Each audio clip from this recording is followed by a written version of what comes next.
Hello दोस्तों, good morning. ये है prelims focus news discussion of date 8 August 2017। देख लेते हैं कुछ न्यूज़ और जो कुछ पीआईबी के भी जो न्यूज़ मैंने कल नहीं कवर किए थे वो कवर कर लेता हूँ, और बाकी सब द हिंदू और पीआईबी के मिलाकर। ठीक है, देख लेते हैं। पहला न्यूज़ यहाँ पर है संवाद के बारे में दोस्तों। ये एक इवेंट ऑर्गेनाइज किया गया था यांगोन में। यांगोन एक बड़ा सा सिटी है म्यांमार में बेसिकली। तो ये इसका ऑब्जेक्टिव क्या है देख लेते हैं। ग्लोबल इनिशिएटिव, मतलब संवाद क्या है, it is a global initiative on conflict avoidance and environmental consciousness. ठीक है, इसके तहत नरेंद्र मोदी साहब ने हमारा एक वीडियो मैसेज जारी किया था, है ना, जिसके तहत उन्होंने सोसाइटी अक्रॉस द वर्ल्ड से रिक्वेस्ट किया है दैट जो हम लोग कॉन्फ्लिक्ट्स फेस कर रहे हैं, जैसे क्लाइमेट चेंज, है ना, पीस एंड हार्मनी के कॉन्फ्लिक्ट्स, तो उसको सॉल्व करने के लिए नरेंद्र मोदी सर ने अपने तरफ से कुछ मतलब सजेशंस दिए थे और कुछ नहीं। ठीक है, सो ये एज सच प्रीलिम्स के लिए तो इम्पॉर्टेंट है, बट मैंने इसको इसलिए डिस्कस कर दिया दैट आप इसको एज अ मेंस के फोरर पॉइंट में भी इंक्लूड कर सकते हो दैट हमारी सरकार जो है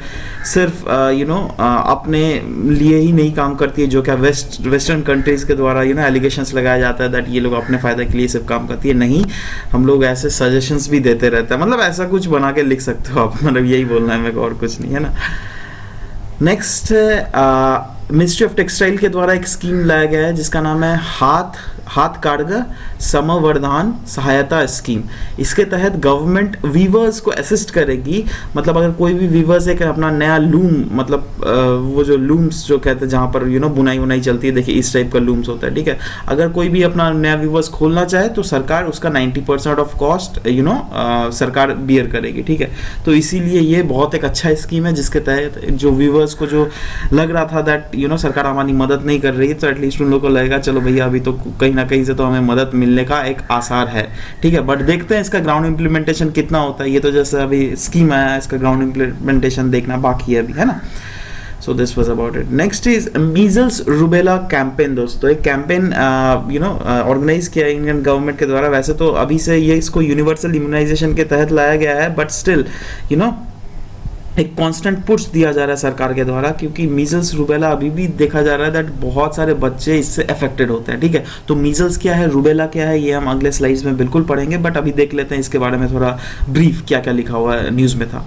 India along with 10 other WHO south east Asian region member countries has resolved to eliminate measles. हम लोग इंडिया और साथ ही साथ कुछ साउथ ईस्ट एशियन कंट्रीज, है ना, हम लोगों ने रिजॉल्व किया दैट हम लोग मीजल्स को तो एलिमिनेट कर देंगे, साथ ही साथ रूबेला में कंट्रोल पालेंगे 2020 तक, है ना। ऐसा हमने प्रण लिया है ना।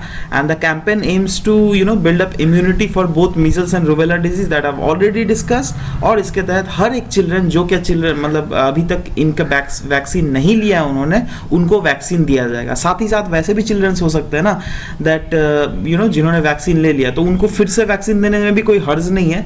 ठीक है, क्योंकि सरकार ही दे रही है, कोई टेंशन नहीं है।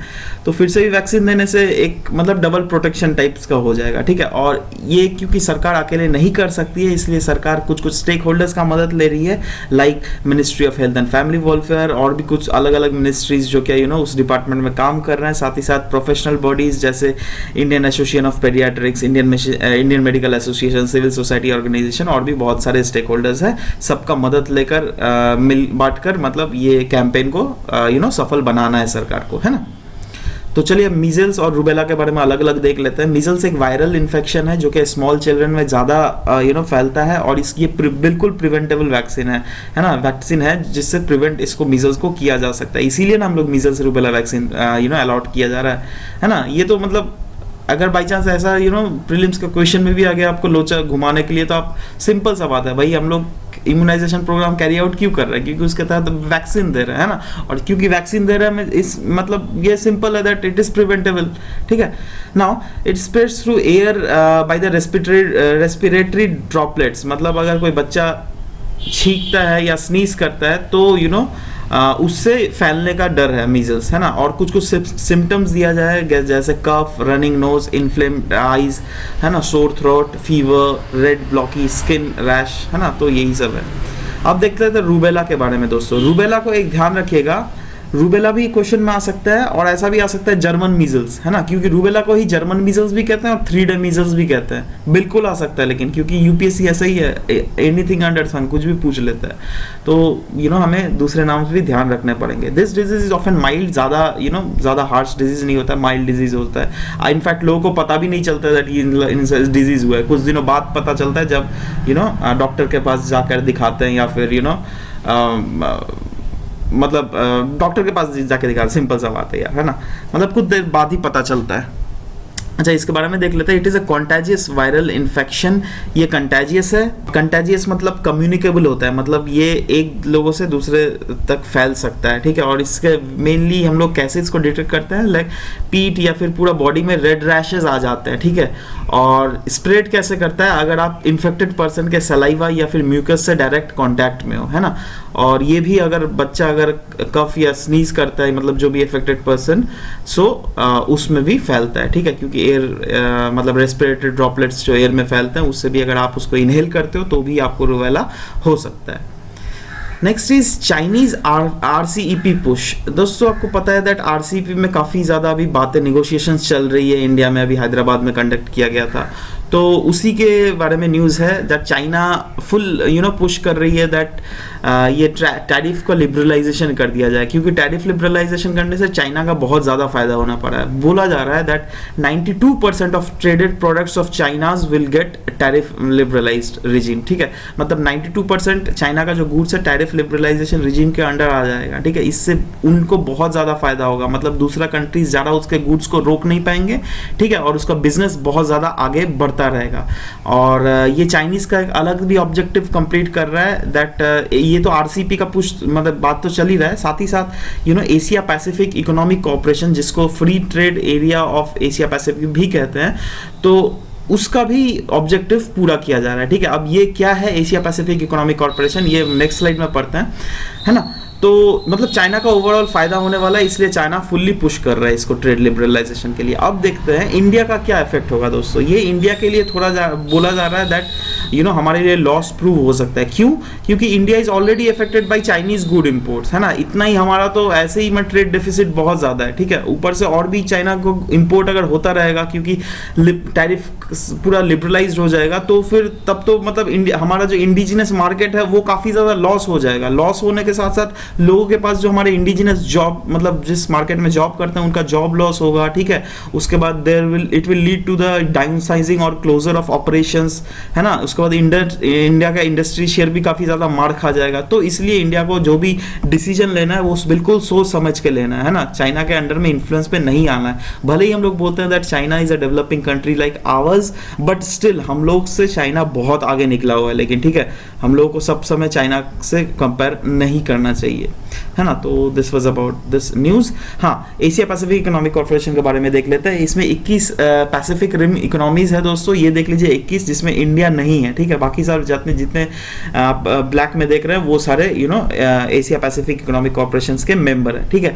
और ये आया था 1989 में to promote the free trade through the Asia Pacific region, ठीक है। और इसके कुछ एम्स है, जैसे it is a forum for the discussion of wide range of economic issues which ever is been prevailing between these 21 Pacific rim member economies, है ना, and to promote the multilateral cooperation among market oriented economies of the region, ठीक है।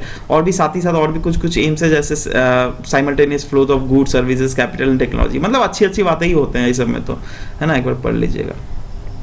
अच्छा, अब next है state call to stricter anti racial law. देखिए, home ministry ने proposal दिया था स्टेट्स को दैट आप हमारा मतलब जितने सारे स्टेट्स में हैं वहाँ पे एक एंटी रेशियल डिस्क्रिमिनेशन लॉ लाया जाए, ठीक है। बट देखा जा रहा है दैट ये काफ़ी ज़्यादा ल्यूकवार्म रिस्पॉन्स आ रहा है, कुछ रिस्पॉन्स ही नहीं रहा। और कुछ ही स्टेट्स या फिर यूनियन टेरिटरीज ने रिस्पॉन्स किया, जैसे उत्तर प्रदेश, मणिपुर, मेघालय, मिजोरम, अंडमान निकोबार, दादर हवेली, उसके बाद लक्षद्वीप, ठीक है। सिर्फ इन्हीं लोगों ने बोला ठीक है भैया, हम भी अपने स्टेट में एंटी रेशियल डिस्क्रिमिनेशन लॉ लाएंगे, ठीक है। बट बाकी दूसरी स्टेट्स एकदम चुप्पी साधी हुई है। तो इसके बारे में देख लेते थोड़ा फैक्ट्स, क्या मतलब किस कमेटी ने सजेस्ट किया था। बेजबाड़ुआ कमेटी ने, जो कि 2014 को कंस्ट्रक्ट किया गया था, in the wake of attacks on person from north east persons को बहुत ज़्यादा अटैक किया जा रहा था साउथ इंडिया में, कर्नाटक के रीजन में, ठीक है।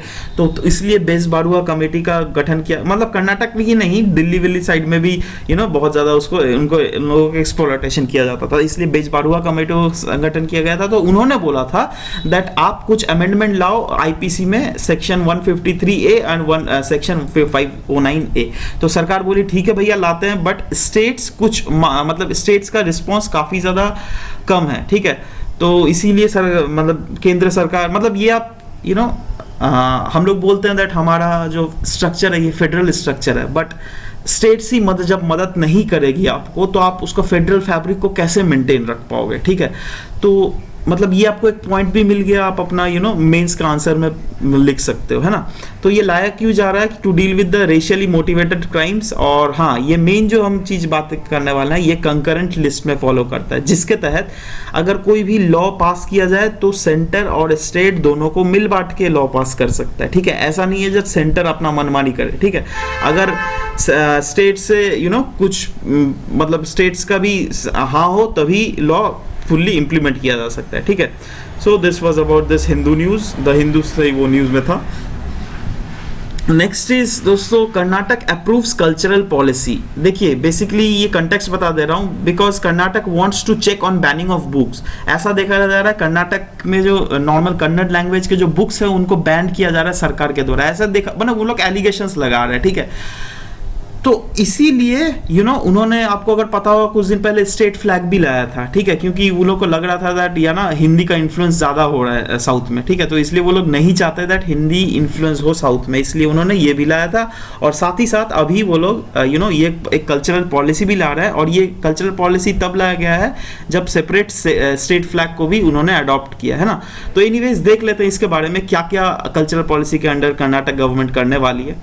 Then it will set up a committee on harmony to deal with communal tension. जितने भी कम्युनल टेंशंस हो, ऐसा कहा जा रहा है दैट एक कमेटी का गठन किया जाएगा इस कल्चरल पॉलिसी के अंडर, जिसके तहत कम्युनल टेंशंस को देखा जाएगा, ठीक है। साथ ही साथ there will be major to curb the tendency of banning Kannada books, है ना। ऐसे जो एलिगेशंस लगाए जा रहे हैं सरकार के ऊपर दैट कन्नड़ बुक्स को डायरेक्टली या इनडायरेक्टली बैन करने का सरकार सोच रही है, तो जिससे वो चीज ना हो, हमारा मतलब कन्नड़ कल्चर इंटैक्ट रहे, है ना, और प्रोलिफरेट करता रहे, तो इसलिए वो लोग ये मेजर ला रही है। साथ ही साथ to select chairperson in various academics and authorities to depoliticise appointment, है ना। बहुत सा डिफरेंट एकेडमिक्स या अथॉरिटीज कम्युनिटीज में नए नए चेयरपर्सन लाएगी, जो क्या इंडिपेंडेंट चेयरपर्सन होगा, है ना। अब इंडिपेंडेंट चेयरपर्सन का फायदा क्या होता है, वो डायरेक्टली पॉलिटिकल ऑर्डर का मानने को ऐसा नहीं है दैट उनको पॉलिटिकल ऑर्डर मानना ही पड़ेगा, ठीक है। वो अपना मन से जो भी चाहे वो डिसीजन वो लोग ले सकती है, ठीक है। तो इसीलिए ये लाया गया है। एंड देयर विल बी और भी कुछ कुछ किए जाएंगे, जैसे आर्ट गैलरीज स्टैब्लिश किए जाएंगे, है ना, और भी कुछ कुछ जैसे सुगम्य संगीत नृत्य अकेडमीज ये भी वहाँ पे लगाए जाएंगे। साथ ही साथ लोकल सिनेमा कल्चर को प्रमोट किया जाएगा, ठीक है। तो ये सब पढ़ लीजिएगा, बट मेन जो पॉइंट्स है वो सब यही है, ऊपर के 3 पॉइंट्स, है ना। Next is food security. Supreme court ने फटकार लगाया सेंटर और स्टेट्स को दैट आप जो नेशनल फूड सिक्योरिटी एक्ट के अंडर क्या मतलब नेशनल फूड सिक्योरिटी एक्ट के अंडर जो डिफरेंट स्टेट में स्टेट फूड कमीशन सेटअप किए गए हैं, वो लोग अपना काम नहीं कर रही है, ठीक है। तो इसलिए सुप्रीम कोर्ट ने फटकार लगाया दैट आप लोग क्यों ऐसा काम नहीं करना चाहते हो, ठीक है। क्योंकि फूड सिक्योरिटी एक्ट जो लाया गया था उसका रीज़न क्या था, जिससे लोगों को लोगों का फूड सिक्योरिटी रहे, ठीक है। मतलब लोगों को फूड के लिए भटकना नहीं पड़े दर मदर, ठीक है। और ये आपका जाके आर्टिकल 256 ऑफ द कॉन्स्टिट्यूशन में भी लिखा हुआ है दैट ऐसा नहीं है दैट सिर्फ सेंटर ही मतलब स्टेट ही सब कुछ करेगी, फेडरल स्ट्रक्चर है मतलब, तो सेंटर को भी अगर स्टेट कुछ नहीं करती है तब सेंटर को दखल देना पड़ेगा, है ना। तो इसीलिए ये न्यूज़ में था। और दोस्तों इससे एक चीज़ बहुत फ़ायदा आपको मिल जाएगा, कभी अगर कोई फेडरलिज्म वाला कोई क्वेश्चन आएगा ना, उसमें आप इनकॉर्पोरेट कर सकते हो दैट ये फूड सिक्योरिटी जो है वो हरियाणा और फिर कुछ कुछ और भी दूसरे स्टेट्स है उन्होंने ठीक से नहीं लागू किया, ठीक है, जिससे क्या उसका फ़ायदा लोगों को नहीं पहुँच पा रहा था।